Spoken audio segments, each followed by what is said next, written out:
Hello and welcome to another edition of the PHNX Suns Show. I'm obviously not Lindsey Smith, but we're still brought to you by the DraftKings Sportsbook app, America's favorite sportsbook app. Don't forget to use that code PHNX. I'm Espo. He's Saul. So you missed a fun game last night. I didn't miss it. I did watch it. I just was at home watching it instead of at work. Well, you didn't get a gloat after. So, I did not. Yeah. I did not. There's not much that needs to be said outside of what you guys already talked about. I will say, though, F the Lakers, as always. We got a whole segment. The first segment is you giving your reaction to Suns versus Lakers. So I hope there's more than what we just said last night that you have to say. Otherwise, I could just say ahoy hoy in about 5 minutes and we're good. Oh, hell. If we want to wrap the show up, let's do it. Don't tease me with a good time. Ahoy hoy. Listen, the Lakers were frauds all season. They've been frauds all season. They've been frauds ever since the bubble. Even their Laker fans who will sit there and claim, well, if AD was playing last year, that would have made all the difference, minus the fact that Chris Paul was still injured as well. They like to conveniently forget those facts. They've been frauds. They just have been. Even their fans turn against them. And then you bring in Russell Westbrook and you just enhance the fraudity. That's not even a word. Fraudity. But I just made it. I'm making up words as we speak. They're complete frauds. Everything they do is fraud-ish. I just do not like this franchise whatsoever because not only are they frauds, but their fans are frauds too. Half of them are bandwagon fans who will jump ship from the Lakers to the Clippers at a drop of a hat or celebrate whatever the hot team is in the country. Warriors, hello. Like you go to a Lakers game with the Warriors, you'll see a lot of Warriors fans at those games. Why? Because they're bandwagon fans. That's why. So listen, the Lakers got their asses absolutely whooped last night. The Devin Booker led Suns. This is the first time where I've been like, they're just so damn good. They're just so good. They are just so damn good. They're so damn efficient, and they're good because they don't have to rely on one player night in, night out. Unlike the Lakers, who now completely have to rely on LeBron, and they're not a good team. The Lakers have not been a good team since they left the bubble. And I would even venture to say that even then, they weren't that great of a team. They just had some pieces that were playing at a top level to help compensate for the fact that from 1 to 10, they weren't really that great compared to other teams. Right now, you're starting to see that. You lose a guy like Kyle Kuzma, and you think, oh, it's not a big deal, but he does a lot of little things for you that would have helped you carry on that legacy, but you don't value those guys because LeBron doesn't value those guys, and now you're up shit creek without paddle. Well, Kuzma, Montrezl Harrell, a lot of guys that you dealt for Russell Westbrook, who has done absolutely nothing. Was last night that the Suns were that good of a team, or was it the Lakers were that bad of a team? Or do you think it was a combination of the two? Well, it's obviously a combination of the two. The Suns were shooting at a very, very high clip, especially in that first quarter after the first 3 minutes. But the Lakers' defense is so god-awful bad. Like, I think Gerald or I think hit us in the Slack, like, dude, these guys are literally taking walk-up jumpers. Yeah. Like, the Suns were just walking down the court, hitting jumpers. And then, again, I'm going to go back to this because obviously I am a Michael Jordan stan, but there's a reason why I'm a Michael Jordan stan. And you know what? I would even say that afterwards, I appreciated Kobe much, much more than I did definitely when he was playing. After kind of seeing some of the behind the scenes stuff, his mentality, and actually breaking down what his career was all about. That's why those two guys, and I'll say it, Kobe's one of the best Lakers of all time, way ahead of LeBron. That's not even close to me because LeBron will literally quit on his team during episodes of play, and Kobe would never. When we saw it last night, yes. there were lapses where that dunk that Devin had in that game where he steals the pass from him. LeBron just kind of dribbling the ball up, lazy pass into the lane, and great play by Devin Booker. Yeah. I think it was a combination. Suns didn't shoot great from beyond the arc, but the bench. The bench came up big even though no Cam Johnson. And when you look at it, Lakers have absolutely no bench. So that was a big part of last night as well. But the Lakers don't even have a starting lineup. Well, that's fair. Especially with AD out. They're starting a handful of guys that you're like, what? And then they try to bring in Dwight Howard to make up for it. AD is another one too. Like you know what? AD and LeBron absolutely deserve each other because those two fair weather freaking players have never been more reliant on each other for support than now. Those two guys could not lift their own teams to championship levels and championship success. So then they both jump ship or force their way out of town to go to places where they could get more help, surrounding themselves with, dominant other players just to win a ring. And then they come back and like everybody likes to talk about, well, LeBron won a ring with the Cavs when he came back. Kyrie carried them offensively. Without Kyrie, you don't even come close. Kyrie's the reason why they won that championship, because the year before, without Kyrie gets injured in game one of the finals. They don't even come close. So I don't even want to hear it. And then A. Disney comes over from freaking New Orleans, Mr. Glassman himself, talking all this big shit. And this guy is, I'm sorry, he's so overrated because he can never stay on the court. He's made out of glass. Oh, man. Look, you got married at Disney World. Isn't that insulting to Disney when you say that? No. It's like Disney. Disney's like it's a welcoming place. It's a soft place, and A. Disney is absolutely soft. I thought it was an insult because the only way they could win a championship was in a bubble at Disney World. True, that too. So I thought it was that then more why'd you than set anything. me up for failure like that? Elon Musk in the chat says LeBron was done after the first quarter. I think he was done about halfway through the first quarter in that game, and then I wonder if LeBron went into the locker room afterwards and saw Anthony Davis was like, bro, thanks a lot. What the fuck? You're not even playing. You're trying to set me up for failure out here. He did. I mean, he absolutely did. He totally did, and we'll get into that in a little while. But Jose also in the chat says at least Kobe never quit. He must not remember Game 7 of that first round series against the Suns when the Suns made their comeback after being down 3-1, and Kobe refused to shoot in that fourth quarter. Kobe did quit against the Suns at one point in the playoffs, but that is the distant past. We will leave that where it is. And Josh Hunt in the chat says, nah, Saul's Mickey Mouse ring is 100 or 1,000% more legit than Anthony Davis's. Thank you. Well, this is true. Well, you have a legal piece of paper that says it is as well. Yes, Anthony didn't. So we'll leave the Lakers where it is. Actually, no, we won't. I'll ask you one more question. Okay. Here. This is what happens when Lindsay isn't here and I go back to hosting. Things go a little sideways, but has the rivalry shifted at this point? I mean, I know they won in the playoffs last year, but has this season and the dominance the Suns have shown against the Lakers tipped the scales 100% in the Suns' favor in this rivalry? I mean, I don't know how you can't say it hasn't. The Suns are the best team in the NBA by far. The Lakers are a distant way from where the Suns are, not only from a player personnel standpoint, but from a mentality standpoint. They're light years apart. Yeah. And that's where the Chris Paul effect has taken place. I don't know if LeBron pulls half the shit that he pulls if Chris Paul is on the Lakers. You know what I mean? Because I do feel like Chris Paul is not afraid of anybody, and he will confront anybody. And so I feel like in that regard, he would call LeBron out on his BS and get things going. He got to this organization, and that's the thing that I was actually thinking about this yesterday.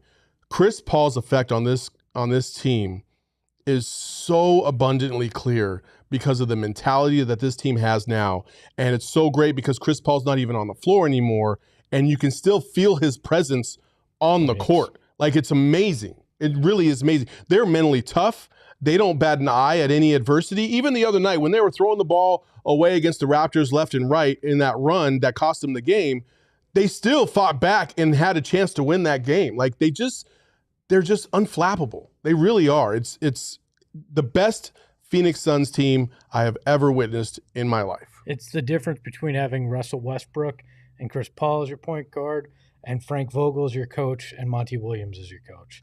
I think that's with Monty Williams and Chris Paul, you never would have heard Anthony Davis, if he were in a Suns locker room, make the kind of comments he did pregame right before you're going to step on the court. It was disrespectful.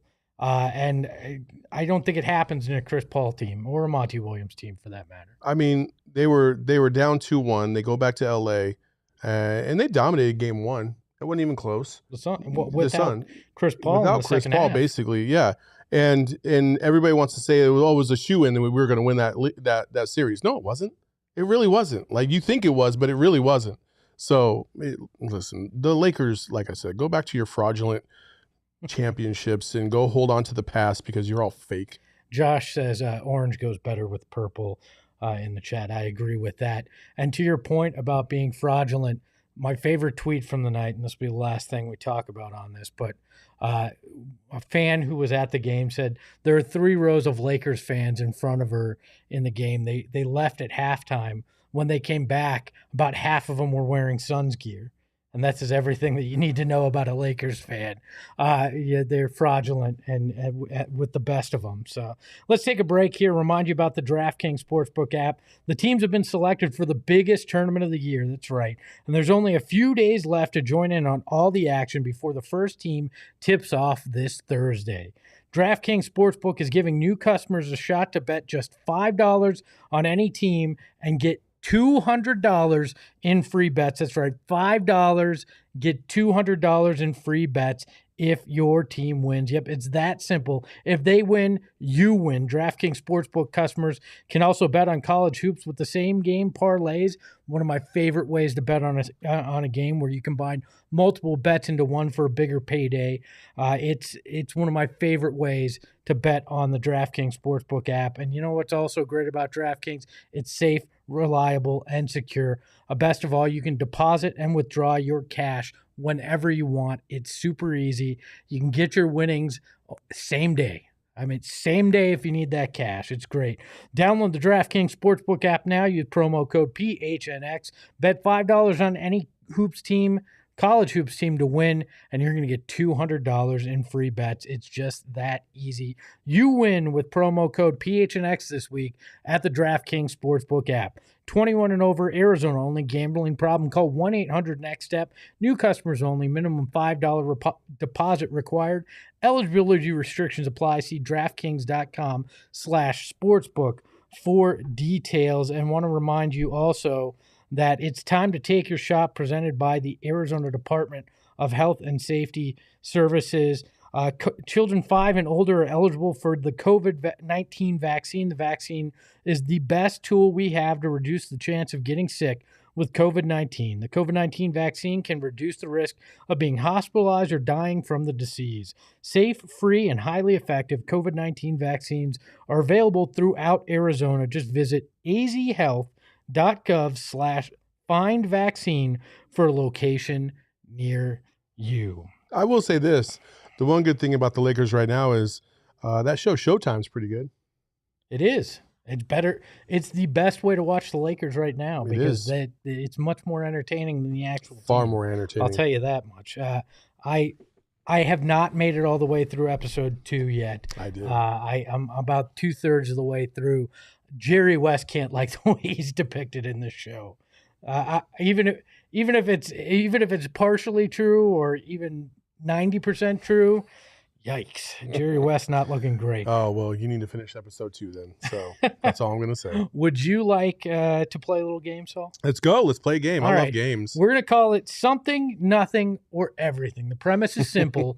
I'm going to give you a topic. You tell me if it's something, if it's nothing, or if it's everything in the Suns world. The first one that we're going to talk about is Devin Booker's post-game comments about Anthony Davis's pre-game comments. We have the video. Let's listen. Nah, that's what's gonna happen anyways. I just think it's funny. Yeah. Why do you think it's funny? It just is. I know what you're trying to do to win, but yeah. Nah, it's just all the ifs, and if was a fifth, we'd all be drunk. If my auntie had something between her legs, she'd be my uncle. It's a lot of ifs in this game, and you look at history along the lines, like there's something that comes up for every team during every season. So, instead of just taking the high route and going, you have to make a comment like that. It's kind of funny. First off, Saul, did you have on the bingo card Devin Booker saying that if his aunt had nuts, it'd be his uncle in the post-game press conference? That one caught me a little something off guard. between her legs. Oh, well, He yeah, didn't- look, he didn't say nuts. this crass, but Yeah. you knew what he was referencing. I did not. I just love the phrases. You can tell that the first phrase was basically a very Southern thing to say. If ifs were a fifth, we'd all be drunk. Like, that's fantastic. I love that. That was my favorite quote. Listen, it's something. It's something because the Lakers themselves are trying to coach themselves up into believing that they have they have a chance against the Suns. Like, multiple times throughout the last couple years, or really this season, people have rumored that the Lakers would prefer to play the Suns than the Warriors in the playoffs. First of all, if they play either one of those teams, they're getting absolutely blitzed off the court. Second of all, the Suns are a far more proficient team than the Warriors right now. You don't want to see them. You're fundamentally flawed from top to bottom, especially defensively. Like, there's just no way that this Laker team could possibly want to play the Lakers. And I'm telling you what, they're trying to gas themselves up because they just absolutely know that if they were able to play the Suns in the first round, this is what they're doing. If they psych themselves up to play the Suns in the first round and should happen to win that first game, because that first game would be everything, and not get blown out, they feel like maybe that would put the seed of doubt into the Suns' heads, and that would all of a sudden cause this chasm of failure within the organization, which would not happen. Like, they're just too mentally strong of a team. You've gone past the point of this team being 2018, 19, and even the bubble Suns, where they had a younger mentality. They didn't have a guy like Chris Paul that can hold things together or teach them to hold things together. Like, that ship has sailed. Like, this team is not a fragile team anymore. No. They built all that confidence in the bubble and last season, and they've completely reaffirmed it this year and blowing some teams out that we never thought would happen. And then you thump the Lakers like they did last night. No, that ship has sailed. Lakers, you're done. You're done. I don't get it because, great, maybe you would have won last year, but this is a vastly different Suns team. They're significantly better than they were last year. Yeah, because their younger pieces have gotten better. They're deeper, and the Lakers are worse. So what is Anthony Davis even trying to say in that? Great, you can have revisionist history. That's perfectly fine, but that doesn't make you any better this year, and it doesn't make you any more likely to fare well if you face the Suns. The Lakers need to be focusing on, can they even get out of the play-in game? Seriously. Because it's one game. They're going to have to win 2 because they're sitting at 9 right now. Like, there's a chance this team doesn't advance. This team doesn't get out of the play-in game. The one thing about this is like, think about us as Suns fans when Steve Nash broke his nose basically in game 1 in the Western Conference Finals against the Spurs, or the Diaw and Stoudemire suspensions, right? You'll never hear Suns fans basically saying, well, maybe the Diaw and Stoudemire one. I know Suns fans feel like if they played in Game 6, we would have won that, right? But they don't say it in a way to disrespect the Spurs, as if the Spurs would have never had a chance in that game. You know what I mean? And that's what the Lakers are trying to do to the Suns. Steve Nash busts his face, and we're like, it would have been great to see Steve Nash in that series at full strength without having to deal with that mess, right? Like, the Lakers fans are in so much denial because they have this. They basically have bought all their championships, and they got all this bravado that they just cannot face reality. That's what it is. Yeah, well, and you bring up that Spurs series. The Suns are complaining about a cheap shot in a moment when it comes to Robert Horry hip checking Steve Nash. Anthony Davis is bringing up something that's been an issue his entire career, getting injured. Mm-hmm. I mean, that's not something that no one player injured Anthony Davis or anything. There's not one moment. It's Anthony, Davis's genetics that he's arguing about there. For me, it's everything, though, because this is like Devin Booker emerging on a national stage as a character, too. He did it a little bit in the playoffs. We've seen the sunglasses that he's come out with, but this was a big moment because there was a lot of attention with Anthony Davis's comments. The game's on ESPN. He comes out and he's showcasing some of that personality. I love it. Dagoon in the chat said the only thing he was missing was a cigar. And I love when it's Lakers Suns, right? When you get this mentality, there's always an edge to it. And for me, it was everything because D-Book showing a little bit more of his personality, a little bit more of who he is, rather than the very compartmentalized answers that he usually gives. Devin Booker needs to do this.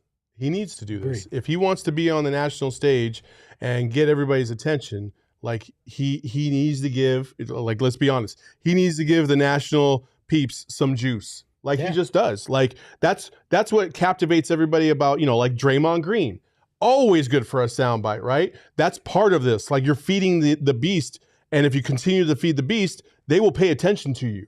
And so Devin Booker being able to do this and really kind of put Anthony Davis in his place, if you so to speak, is valuable. It's valuable. We always clamor for national peeps to give the Suns the respect that we all know that they deserve, but at the end of the day, like the Suns themselves, they have to be that mouthpiece if they want to draw the attention. Now, they could also go the other way, like the Spurs used to do. They used to never say shit. Like they just they talked it and they walked it, and that was it. And the Suns could be like that too. It doesn't really matter as long as at the end of the day we're holding up to Larry O'Brien. That's all we care about. Spurs never had that. I mean, Tim Duncan was a great player, never necessarily a face because he didn't have those moments. Two things I loved about it. Devin Booker basically saying, regardless of if AD said this, it would have happened this way anyways. And then when he goes, Dwayne, I know what you're trying to do. And he still gives him a great quote there. That's a guy that knows what he's doing with the media. Next one, something, nothing, or everything. Dario Saric shooting threes at practice. We have a tweet from Gerald Bourguet that he sent saying, Saric taking some threes, Monty Williams walking by him just before this saying, quote, okay, Dario, hit a shot, Dario. And then Dario makes a three and raises his arms in triumph. We also have the video of it. Do you think that this is something, nothing, or everything that we're seeing Dario Saric get shots up at the practice facility? It's nothing. It's nothing. You're not expecting her back? I know people had questions because they got the injury dispensation. He still can come back. It doesn't mean he has to be out all year, just that doctors thought he'd likely be out all year. That's how they got the money that turned into the Aaron Holiday trade. It's nothing. I think it's something. It's nothing. Listen, if you think Dario Saric is going to come in and play in the playoffs, I don't think that's a possibility at all. Do you not remember Abdel Nader going MIA for 4 months and showing up in the Western Conference Finals? And we all saw how that worked out. I think you may see him play at some point in the playoffs, and if it's in a break glass in case of emergency or they need some kind of change up where they have a big who can pass. I think it's more likely Frank Kaminsky comes back and sees minutes, but I don't think it's out of the realm of possibility that Dario sees minutes. This team is in such a groove right now, and at least Frank got to feel a little bit of that groove at the beginning of the season. Okay.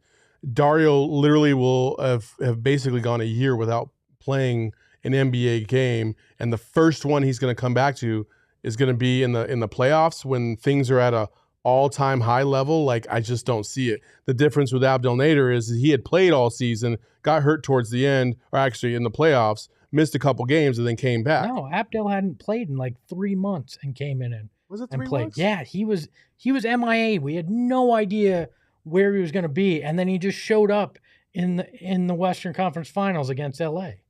But he did play that year. He had played earlier in the year. He had played most of the season. That's fair. He had played. Dario hasn't played at all. I mean, I always thought it was like a couple weeks. Nah, go back and look. It was crazy. Now let's something, nothing, or everything. DeAndre Ayton's growth offensively recently with that hook shot and everything we've seen that his game's kind of developed into.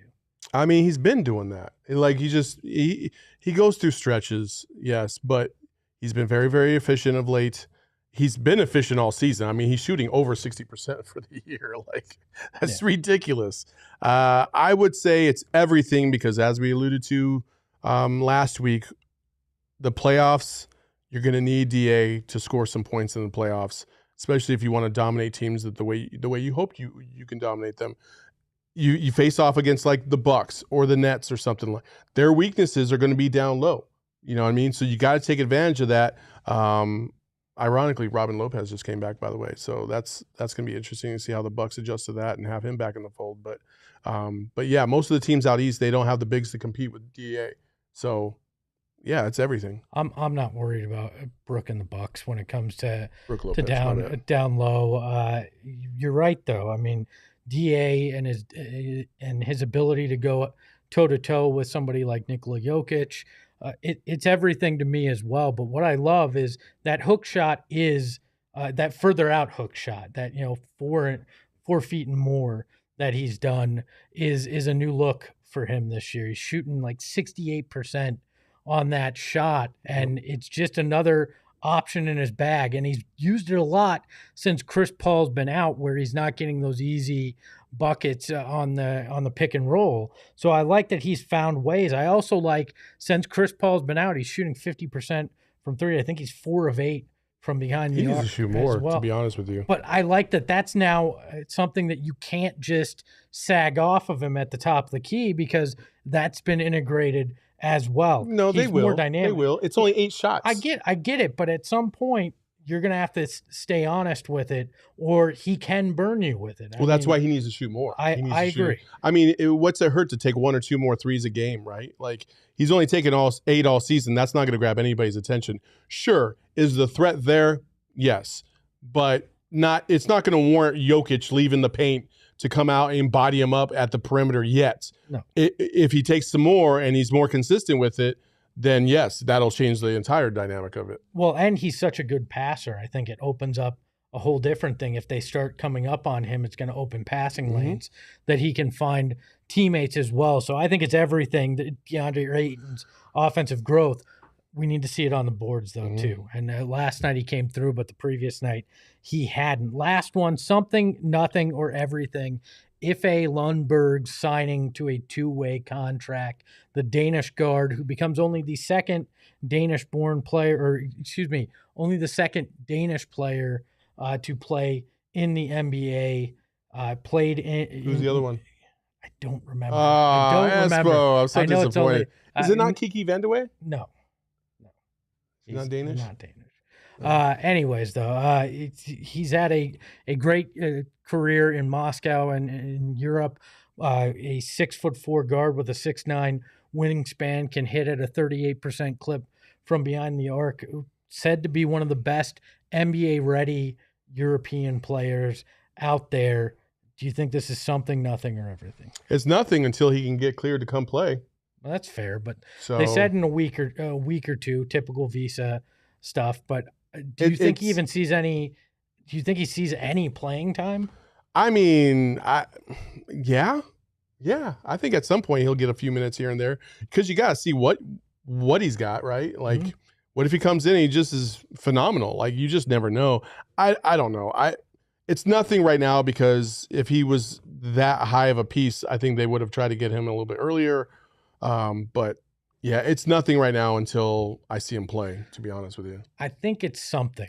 James Jones and the Suns have apparently been looking at this guy for a while. The opportunity came to sign him when obviously the war with Ukraine and Russia broke out. He left his team in Moscow, and that was when James Jones called him up and said, hey, you want to come take a chance on this 2-way?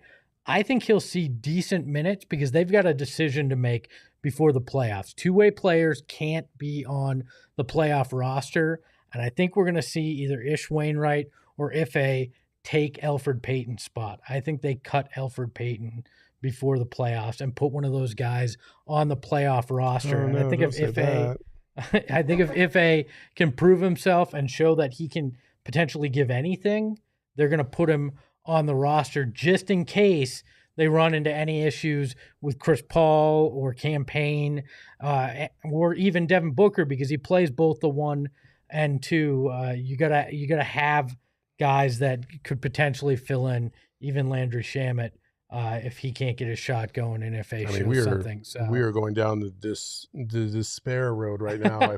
if we have to reach all the way down there to cover CP3 and Campaign. So do you remember last year's playoffs in the big men? I mean, freaking Frank Kaminsky hadn't played in forever, and he got in the finals because they were so depleted there. So you got to have every contingency prepared for. I mean, and I think that's what Ife may be. You have 5 guards. Like, you have 5 guys that can handle the ball, right? You got CP3, Campaign, Devin Booker, and then you have Aaron Holiday and Landry Shamet. Like, those 5. If you have to extend past those 5 in the playoffs, something went horribly wrong. I think there's a chance that Landry may be a guy that falls out of the rotation too. We'll see. I think over it's this something. guy that has never played an NBA game before. Potentially. Oh, I don't. God. I mean, look, why make the move right now if there's not a possibility that you're thinking he could be? Well, because he's available. There. He wasn't available before. Yeah, but why bother bringing him on a 2-way that, you know, if there's not a possibility that you could wind up using him? I think I think it's something. I think it's I'm not saying he will, but I think it's something, because you don't mess around at this point in adding a second guy unless you think maybe. Well, he's not a second guy. He'd be like the 14th or 15th. No, you're guy. bringing a second 2-way guy in, is what I'm saying with that spot. So we'll find out. That's everything I got. Any final thoughts you have, Saul? No, I just hate the Lakers. Like to my core. Like, there's like certain fan bases that I absolutely detest. The Lakers are one of them. The Cowboys are another. The Yankees fans, like, because they're entitled. Like, they're so entitled. They think that they deserve the best of everything because everybody else should not get what LA gets. And that's why, like, I just detest the Lakers, and I hate their franchise. I hate their fans. My cousins are Lakers fans. I hate them too. Like, I just don't like the Lakers. Can I say that? I don't like the Lakers. LeBron, AD, A Disney, Glass, whatever you want to call them. I don't like you. Charles in the chat says, "Don't we all, Saul? Don't we all?" Yeah. And it's very true. I feel very much the same way. I also used to feel about the New York Giants fans that way too, back in the day when the Cardinals were in the NFC East too. There's a lot of fan bases that just act like they're entitled to things, and you know, maybe we'll get to act like that someday when the Larry O'Brien calls Phoenix home. If you want to read more about F.A. Lundgren and, you know, about DeAndre Ayton's evolution as an offensive player, become a member of GoPHNX.com. You can read all of Gerald Bourguet's articles, our son's beat writer, one of the best in the business. I highly recommend it. If you join as an annual member today, you're going to get a free t-shirt, and we have some fantastic shirts. My favorite one, our new Point God shirt, a fantastic shirt. You can also get our Sunset Drive shirt. That is great as well. Go to the PHNX locker if you want to just look at the shirts, or become a member at GoPHNX.com. You won't regret it. So he is Saul Bookman. I'm Greg Esposito. You can follow Saul at Saul_Bookman. The underscore is there for all that hate he has for the Lakers. You can follow me at Espo. You can follow the show at PHNX_Suns. And until next time, remember, just because somebody's a Lakers fan, now they're still assholes. There's nothing good to say about it. Ahoy, hoy.